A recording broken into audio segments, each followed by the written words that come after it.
കേരള ബ്ലാസ്റ്റേഴ്സിന്റെ റിസർവ് ടീമിലെ മികച്ച 4 വർഷത്തെ കരിയറിനു ശേഷം 21-കാരനായ യുവ ഡിഫൻഡർ അരിത്ര ദാസ് ഇന്റർകാഷിയിലേക്ക് കൂടുമാറിയതായി ഒഫീഷ്യലായി അറിയിച്ചിരിക്കുകയാണ് കേരള ബ്ലാസ്റ്റേഴ്സ്.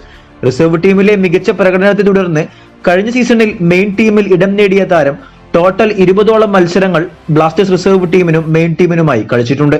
സാധാരണ ബ്ലാസ്റ്റേഴ്സ് താരങ്ങളെ വിൽക്കുന്നതിൽ നിന്നും വ്യത്യസ്തമായി 3 വർഷ കരാറിലാണ് ഇന്റർകാഷി താരത്തെ സ്വന്തമാക്കിയതെങ്കിലും പ്ലെയർ അഗ്രിമെന്റിൽ ഫ്യൂച്ചറിൽ ആവശ്യമായാൽ ബ്ലാസ്റ്റേഴ്സിന് താരത്തെ തിരികെ കൊണ്ടുവരാനുള്ള ബൈബാക്ക് ഓപ്ഷൻ വെച്ചാണ് താരത്തെ നിലവിൽ ബ്ലാസ്റ്റേഴ്സ് ഇന്റർകാഷിയിലേക്ക് നൽകിയിട്ടുള്ളത്. സോ താരത്തിന് ഗെയിം ടൈം ലഭിക്കുകയും വേണമെങ്കിൽ ബ്ലാസ്റ്റേഴ്സിനെ തിരികെ കൊണ്ടുവരാനും കഴിയും. നല്ലൊരു തീരുമാനമായി തന്നെ ഈ ഒരു നീക്കത്തെ കാണാനാകും. അതുപോലെ മിലോസിന്റെ കരാർ നീട്ടിയതിനു പിന്നാലെ ബ്ലാസ്റ്റേഴ്സ് സൂപ്പർ ഡിഫൻഡർ സന്ദീപ് സിംഗിന്റെയും കരാർ പുതുക്കിയതായി കഴിഞ്ഞ ദിവസം ബ്ലാസ്റ്റേഴ്സ് ഒഫീഷ്യലാക്കിയിട്ടുണ്ട്. ബ്ലാസ്റ്റേഴ്സിനായി കളിച്ച മത്സരങ്ങളിലെല്ലാം 100% ഹാർഡ് വർക്ക് ചെയ്ത് ചത്ത് കളിച്ച താരം ബ്ലാസ്റ്റേഴ്സിന് വേണ്ടി 2027 വരെ ഇനി ബൂട്ട് കെട്ടിയേക്കും.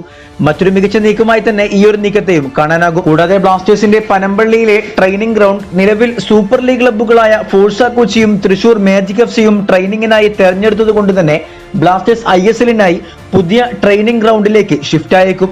നിലവിൽ ഡ്യൂറന്റ് കപ്പിനായി കൊൽക്കത്തയിൽ പരിശീലനം നടത്തുന്ന ബ്ലാസ്റ്റേഴ്സിന്റെ ഡ്യൂറന്റ് കപ്പിലെ ആദ്യ മത്സരം നാളെ രാത്രി 7 മണിക്ക് മുംബൈ സിറ്റി FC-ക്കെതിരെയാണ്. വീഡിയോ അവസാനിക്കുന്നു. കൂടുതൽ കേരള ബ്ലാസ്റ്റേഴ്സ് ISL വാർത്തകളുമായി അടുത്ത വീഡിയോയിൽ കാണാം.